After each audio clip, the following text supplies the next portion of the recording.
O que faz uma pessoa dedicar a vida inteira a uma fé apenas para, no final, concluir que ela não vem de Deus?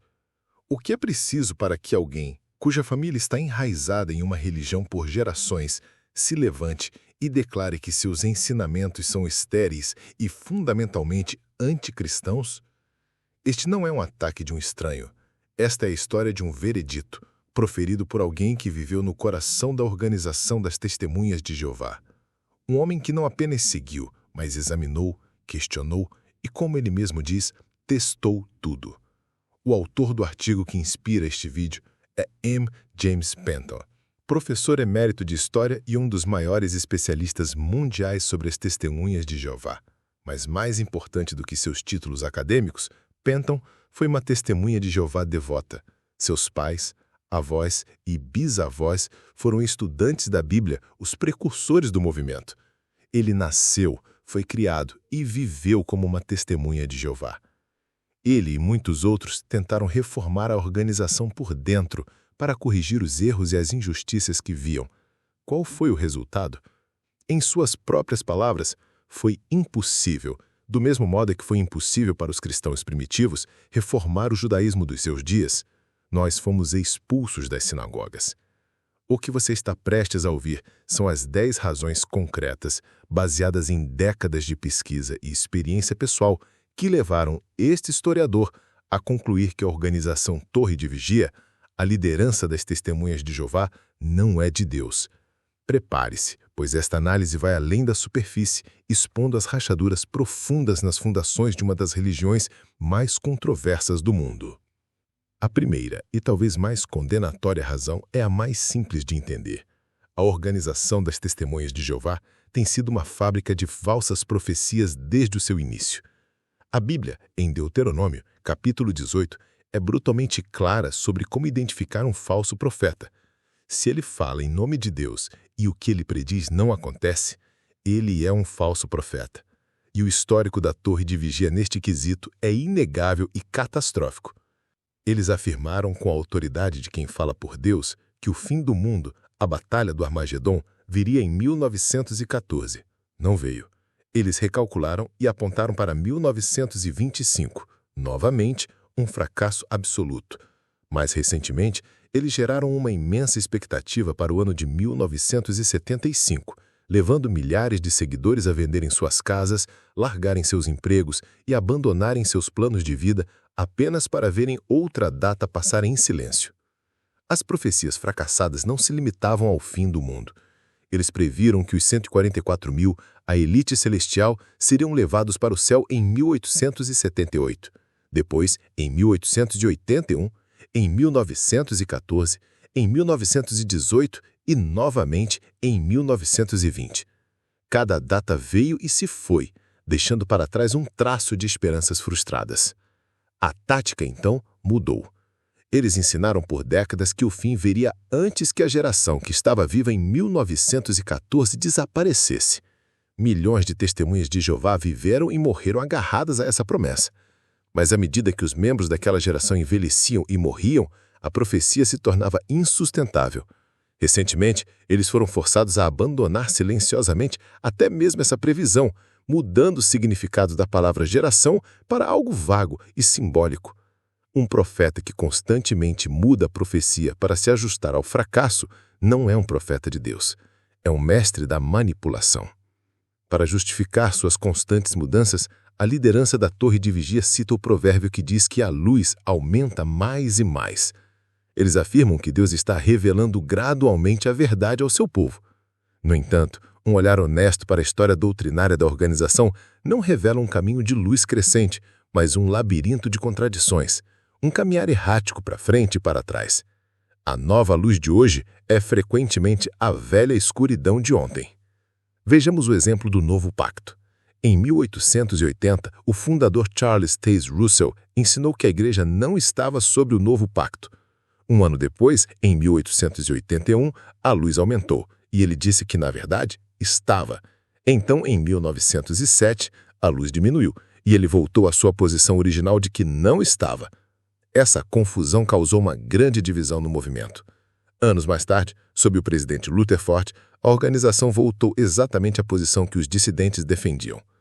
Isso não é luz aumentando, é uma luz de discoteca, piscando de forma confusa. Este padrão se repete em doutrinas cruciais. A questão de quem será ressuscitado é um exemplo clássico. Os habitantes da antiga cidade de Sodoma se tornaram um barômetro teológico. Em um período, a torre de vigia ensinava que eles seriam ressuscitados. Poucos anos depois, a nova luz dizia que tinham sido destruídos para sempre. Então, a luz mudava de novo e eles voltavam à vida. Essa dança macabra com o destino eterno das pessoas mostra uma liderança incerta, não uma guiada por Deus. O mais trágico é que essa vacilação se estendeu a assuntos médicos, com consequências de vida ou morte. Ao longo das décadas, a organização mudou de posição sobre vacinas, transplantes de órgãos e uso de frações de sangue, tratando como pecado mortal em uma década aquilo que se torna uma questão de consciência na seguinte. Se esta análise aprofundada dos dois primeiros pontos já está sendo esclarecedora para você, por favor, considere se inscrever no canal e ativar as notificações. Isso garante que você não perca as próximas partes desta investigação e nos ajuda a levar essa informação a mais pessoas.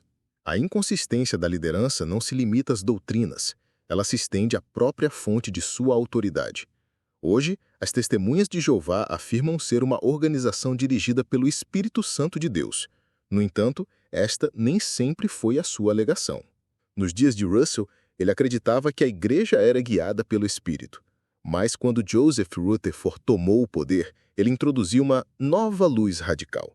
Rutherford argumentou que, como Cristo havia chegado ao seu templo celestial em 1918, o Espírito Santo não era mais necessário para guiar a igreja na terra. Então, de onde vinham as novas doutrinas? Rutherford ensinava que recebia flashes de luz diretamente de Jeová e Cristo no templo. Ele chegou a afirmar que novas verdades lhe eram reveladas pessoalmente por anjos. Basicamente, ele removeu o Espírito Santo da equação e se colocou como um canal direto de comunicação com o divino. Foi somente após sua morte que a liderança seguinte, sob Knorr e Franz, reintroduziu o ensino de que a organização era, novamente, dirigida pelo Espírito Santo. Essa mudança fundamental na fonte de autoridade revela uma organização construída sobre as ideias de homens, não sobre a orientação consistente de Deus. Com essa autoridade autoproclamada, eles foram muito além das Escrituras, criando um sistema de controle legalista que governa cada aspecto da vida de um membro. A Bíblia não diz nada sobre registrar o tempo gasto na pregação em um relatório mensal, mas para as Testemunhas de Jeová, isso é uma exigência. As Escrituras não proíbem a celebração de aniversários ou o ato de fumar, mas para a torre de vigia, ambos são pecados passíveis de expulsão. Eles criaram inúmeras regras sobre o que um casal pode ou não fazer na sua intimidade. Leis sobre votar, sobre aceitar cargos públicos. A lista é interminável. Uma organização que afirma ser representar o Deus da verdade deve ser, acima de tudo, honesta. No entanto, a história da liderança da torre de vigia está manchada de mentiras ultrajantes, enganos e campanhas de desinformação, muitas vezes para proteger a imagem dos seus líderes ou para esmagar a dissidência. A mentira começou no topo, com o próprio fundador. Em 1894, em meio a conflitos internos, tanto Charles Taze Russell como sua esposa, Maria, declararam publicamente que seu casamento era harmonioso e que não havia problemas entre eles. Foi uma mentira para manter as aparências. Anos mais tarde, durante o amargo processo de divórcio, ambos admitiram em tribunal que sim, havia sérios problemas entre eles já em 1894. E pior, eles haviam amaldiçoado e atacado os funcionários de sua sede que ousaram dizer a verdade sobre a situação na época. A mentira tornou-se uma ferramenta para consolidar o poder.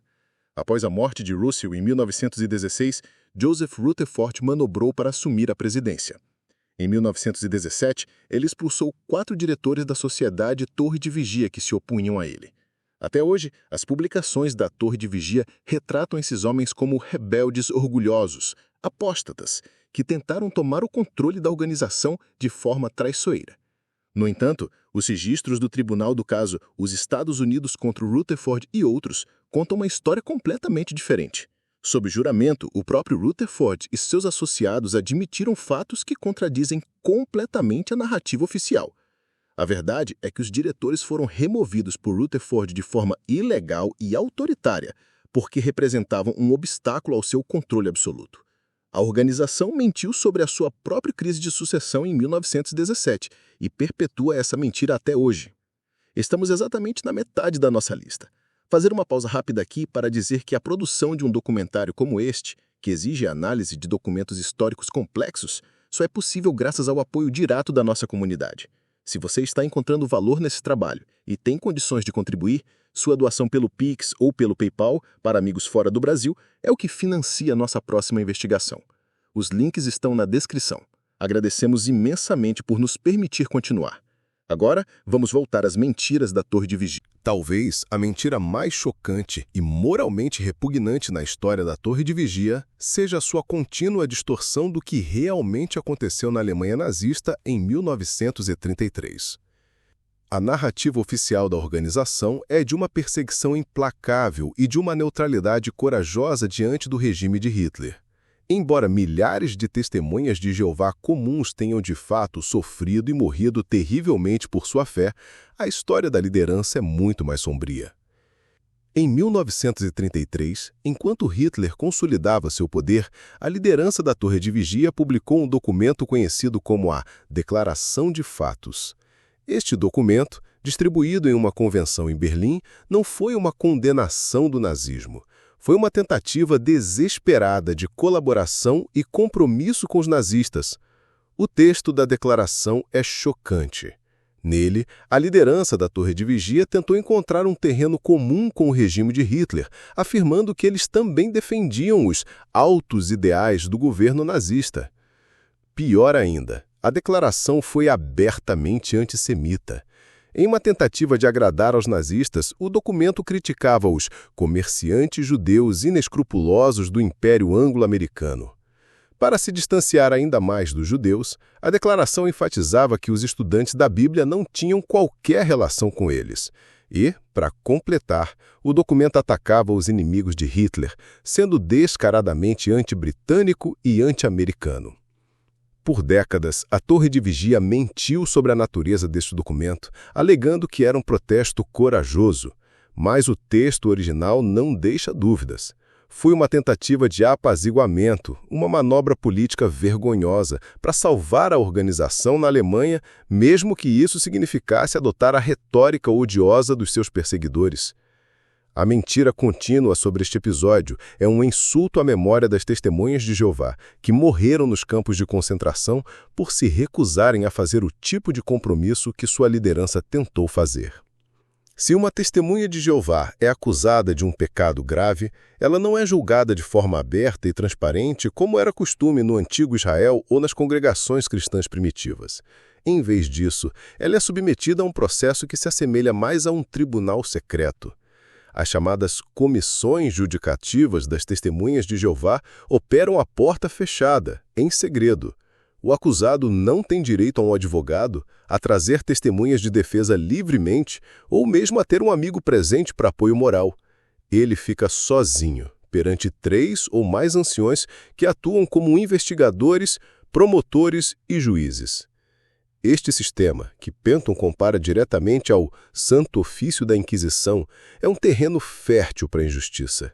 Sem escrutínio público, as decisões podem ser baseadas em boatos, preconceitos pessoais ou na lealdade do acusado à organização em vez de em fatos. O resultado são inúmeras injustiças. Esta desonestidade se estende ao campo intelectual. A pesquisa da Torre de Vigia é, nas palavras de Penton, infantil e muitas vezes desonesta. Eles rotineiramente citam fontes fora de contexto para fazê-las dizer o oposto do que o autor entendia. Sua própria tradução do Novo Testamento da Bíblia contém inúmeras deturpações intencionais para apoiar suas doutrinas únicas. Os artigos sobre ciências são extremamente maus e o material que publicam sobre evolução é notoriamente desonesto. E seus livros de história, como Os Proclamadores, são obras de propaganda, reescrevendo o passado para apagar os episódios embaraçosos e pintar um retrato heróico da organização. Já cobrimos 7 das 10 razões. A imagem que está se formando é complexa e perturbadora. Se você valoriza esse tipo de conteúdo, que vai fundo nas fontes, a melhor maneira de nos apoiar é se inscrevendo no canal. Ajuda imensamente no nosso crescimento. A Bíblia, no livro de Tiago, ensina que a fé sem obras é morta e define as obras cristãs como cuidar dos necessitados, das viúvas e dos órfãos. No entanto, as testemunhas de Jeová ignoram quase completamente este mandamento. Para eles, a principal obra é a pregação de porta em porta e a distribuição de suas revistas. Como diz Penton de forma contundente, vender revistas de porta em porta não enche barriga. A organização não constrói hospitais, não mantém abrigos para os sem-dota, não organiza programas de caridade significativos. Nesse sentido, eles se tornaram, nas palavras do apóstolo Paulo, símbolos barulhentos que retinem. Muito barulho sobre a sua fé, mas pouca ação prática para aliviar o sofrimento do próximo. Ainda mais grave é a sua doutrina de salvação, que cria um sistema de castas espirituais. Eles ensinam que apenas uma elite de 144 mil pessoas, o restante ungido, vai para o céu, tem Jesus Cristo como seu mediador e são membros do corpo de Cristo. A vasta maioria das testemunhas de Jeová, a chamada grande multidão, não faz parte disso. Eles são informados que não nasceram de novo, não são filhos de Deus no mesmo sentido e não devem participar dos emblemas do pão e do vinho na ceia do Senhor. Isso cria um dilema teológico devastador. Se Jesus não é o mediador deles, quem é? Se eles não são guiados pelo Espírito, por quem são guiados? O apóstolo Paulo, em Romanos capítulo 8, versículo 9, faz uma declaração inequívoca. Todo o que não tem o Espírito de Cristo não lhe pertence. Se a vasta maioria das testemunhas de Jeová, por sua própria doutrina, não tem o Espírito de Cristo, a quem então elas pertencem? A razão final apresentada por Penton é talvez a mais visível e dolorosa para o público externo. O papel da organização na destruição de casamentos e famílias, especialmente em casos de custódia de crianças. Quando um dos pais é uma testemunha de Jeová devota e o outro não, o conflito é quase inevitável. A organização ensina que o mundo exterior é satânico e que a associação com mundanos, mesmo que sejam familiares próximos, é perigosa. Isso leva a uma guerra nos tribunais.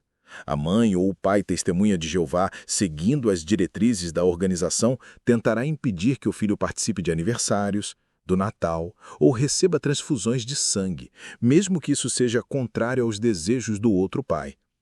Isso cria um ambiente de conflito e alienação que rasga as famílias ao meio. A escala deste problema é chocante. Segundo Penton, nos tribunais dos Estados Unidos e do Canadá existem mais casos de custódia de crianças envolvendo testemunhas de Jeová do que todos os outros casos de custódia de crianças relacionados com religião juntos. Pense nisso por um momento. Esta única organização é responsável por mais batalhas judiciais familiares do que todas as outras religiões somadas. Este não é um sinal de uma fé saudável que une as famílias. É a marca de uma ideologia divisiva que exige lealdade absoluta, mesmo que o preço seja a própria família. A organização que afirma restaurar a família original de Deus na Terra é, na prática, uma das maiores forças de destruição familiar no mundo religioso de hoje. Chegamos ao fim da lista, mas não ao fim do vídeo. Se você chegou até aqui, você faz parte de um grupo seleto de pessoas que busca a verdade a fundo. Por favor, considere se inscrever para não perder nossa conclusão e os próximos vídeos. Falsas profecias. Doutrinas vacilantes. Uma liderança que mente sobre sua história, desde o casamento de seu fundador até seus compromissos com os nazistas. Um sistema de justiça secreto e uma pesquisa intelectualmente desonesta. Uma fé sem obras de caridade, uma salvação de duas classes e um rastro de famílias destruídas. Este é o veredito de M. James Penton, e não é um veredito leviano. Após ter sido expulso em 1981 por suas críticas, o processo foi tão rude e anticristão que mais de 80 membros de sua congregação local saíram da organização em protesto. Desde então, ele dedicou sua vida a documentar a história que a Torre de Vigia tenta esconder. Escrevendo o livro que é considerado o texto definitivo sobre o assunto, Apocalipse Adiado, e contribuindo para publicações como a Enciclopédia Americana. As 10 razões que exploramos neste vídeo não são meras críticas. Elas são acusações graves, fundamentadas em evidências que questionam a própria legitimidade da pretensão da Torre de Vigia de ser a única organização de Deus na Terra. Manter este canal e produzir investigações deste nível é um trabalho de tempo integral. Cada vídeo é fruto de centenas de horas de pesquisa, roteirização e edição. Se você acredita na importância de expor essas verdades e quer ser um parceiro nesta missão, sua ajuda é fundamental. Para quem está no Brasil, qualquer contribuição através da chave Pix na descrição nos ajuda a continuar. Para nossos apoiadores internacionais, o link do PayPal também está lá. Seu apoio não é apenas uma doação, é o combustível que mantém este projeto vivo.